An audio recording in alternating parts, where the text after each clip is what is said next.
A bunch of priests get together to lay down the law with an Inquisition on this episode of Spellweaver Deck Tech. Toss the bucket. Welcome to Spellweaver Deck Tech. This week we take a look at a deck that I've created centered around priests. And while most priests are generally found in the order aspect, there are some found in the dominion aspect. This deck has gone through a lot of versions. There is one version, the initial version, posted on Spellweaver DB, with a link below in the description. But this has changed a little bit, and some of those priests, such as the Moon Priestess, for example, have been taken out. However, why don't we go ahead and look at the creatures in this deck. Starting with the Relic Guard, there are 4 of these. They're an early game drop. They are also a priest, and they're good at blocking those early aggressive decks. There are also 4 Sunblessed Priests, which is probably the first thing that comes to mind when you think of the order aspect and the priest. It's a solid 2/2 at a 2 speed. There are 4 of these, and they also have that Lifebound ability, which is kind of nice. You can obtain a 40 life win gain with this 40 life win condition with this deck. Now, the reason why we're choosing to run 4 Relic Guards and 4 Sunblessed Priests is because of the consistency in draw. These are early game cards. We need these out, so we need to be able to draw into these as much as possible. There are 2 Spell Wardens in here. This is kind of a tech card, but of course it is a priest, and it really helps to lock down those particular spells, such as your Noxious Fumes for removal, or perhaps a Cataclysm, or something that can really wipe your board and do a lot of damage to you. Those Spell Wardens will lock those down. There's also some interesting combinations with Spell Warden we'll get to when we get down into the spells. Moving right along, the first of 3 legendaries in this deck, we're going to talk about Namir of the Blinding Light. Now, he only costs 2 mana. For a legendary, that's fairly cheap, but he has a really cool effect. Whenever he enters the field, you gain 1 life for each priest you control. Well, this is a priest-centric deck, so chances are you're going to be getting several life points when Namir enters, and if not, if he's played by himself, you still do get 1 life. Now, there's some bounce mechanics in this deck that we'll look at a little bit later, which allow Namir to come back and forth and really get you ramped up in that whole 40 life win condition, which is viable in this particular deck. But aside from that, you can also pay 1 mana, exhausting him, and put 1 attack and 1 health on another creature that you control. Now, he's the only knight in this deck, but if you were to run Angel Blessed Knights, that +1/+1 would turn into a +2/+2, still for the same cost of 1 mana. So that's also a cool ability. And let's not forget, this guy is a 3/3 with a 3 speed. Not too shabby, right? So there's definitely room for 3 of these in the deck, and it works out really well. Like I said, there's 2 other legendaries in this deck, so unfortunately it's not a cheap deck. We'll get to those in a minute. Moving along, we're going to talk about the Guardian of the Faithful. The Guardian of the Faithful is an angel. It's not a priest, it's not a knight, but it is the bane of aggressive decks. It's a 3/4, which makes it very difficult to remove, and it's a 3 speed, so it can block just about anything. Oh, and did I mention it flies, so it's even that much harder to target. It also has that cool ability of destroying up to 3 enemy attacking creatures by sacrificing Guardian of the Faithful. So it really puts those aggressive decks on a hold pattern for a while, and it's very beneficial to have. Plus, it's just a good card all around. It's just a solid 3/4 3 speed. And then we have Antriel, Patron of the Sunblessed, the second of the 3 legendaries in this deck. Now, there's only 2 copies of Antriel. She's not quite as key to the deck as, say, Namir, but she's flying, hard to target. She's lifebound. All other creatures you control are lifebound, and she's a 6/6. Now, it stands to reason it's quite expensive to play Antriel. She costs 4, and it costs 4 levels, but it is really nice to have everything on your board with the lifebound ability, which means you can obtain that 40 life win condition if you don't beat your opponent into submission first. So there's 2 Antriels that come out.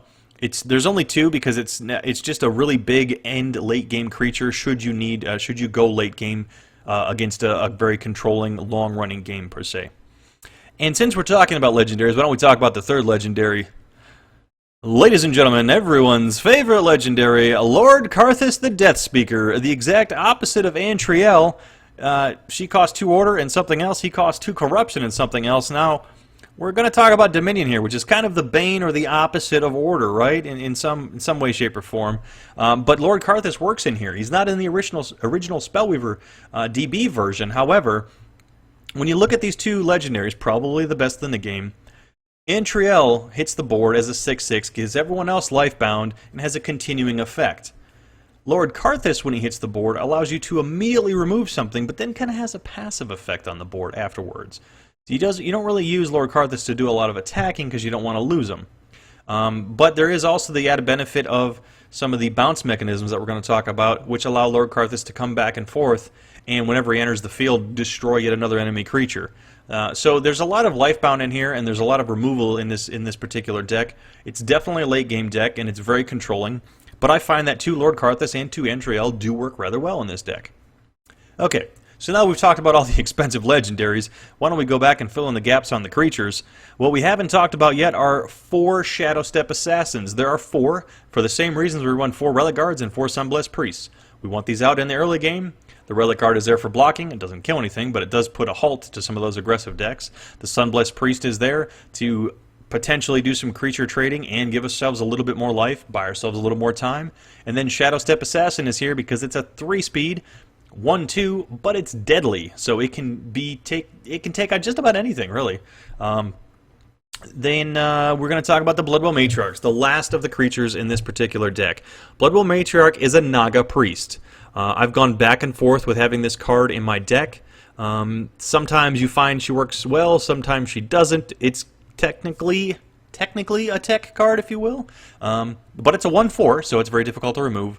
And the ability to play an action card from your opponent with level 2 or less is kind of nice in certain situations, especially some of those decks that run a lot of spell-heavy removal. So Bloodwell Matriarch can come into play if she's used in a bounce mechanism, which we're going to talk about shortly, because I keep mentioning it, and I know you guys are dying to find out what that is, if you haven't already figured it out. She becomes a 2/5, which is even more formidable. So there's 2 Bloodwell Matriarchs as well. Okay, so we've talked enough about this whole bounce mechanism. What is it, you say? Well, there's 2. First off, we're going to talk about Path of Transcendence. Path of Transcendence is really nice because when you pay 1 mana, you get to remove something from your board, slip it under Path of Transcendence, and when it comes back out, it's ready to attack.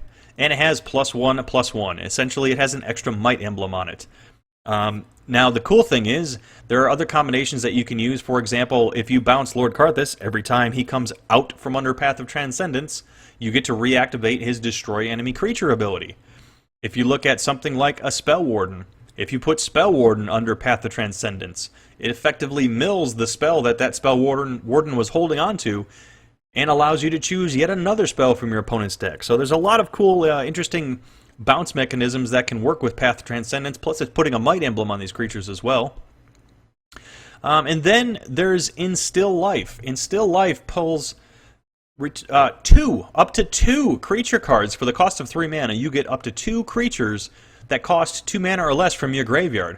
So if you look at the cost, you can pull 2 Shadow Step Assassins, you can pull 2 Bloodwell Matriarchs, you can pull 2 Sunblessed Priest, 2 Spell Wardens, 2 Relic Guards, and of course 2 Namir of the Blinding Light. You can pull your legendaries back. So if you lose your Namirs, that's fine, because you can Instill Life, pull him back, and of course every time he's put back onto the board, you get more life. So there's really there's a lot of bouncing going on. It's definitely not an early game. You do have to set yourself up to be able to handle all this, but once you get rolling, it's very hard to stop the Inquisition deck. And then for the rest of the spells, we've got 4 Assassinates. Again, 4, because this is an early game card that we need as soon as possible. There's a lot of aggro, there's a lot of rush going on, and you need to be able to take that out and buy yourself some time. So Assassinate is a really powerful card. And then there's 2 Cataclysms, because let's face it, sometimes you get overwhelmed, there's too many creatures on the board, you are drawing poorly, whatever the case may be, you need a couple Cataclysms, and yes, it does combo with Karthus for the Karthaclysm. That is also viable when conditioned, but don't count on that combo. It just happens here and there. But Cataclysm is there for kind of that mid-game when you've lost control and you need to reestablish, reset the board, if you will. Okay, so now we have 2 Helm of Dominions. Now, Helm of Dominion, generally speaking, this is used to remove a creature that's in your way that's too big for you to remove otherwise. Now, of course, you get to control that as well, but more importantly, it removes that from the opponent's control.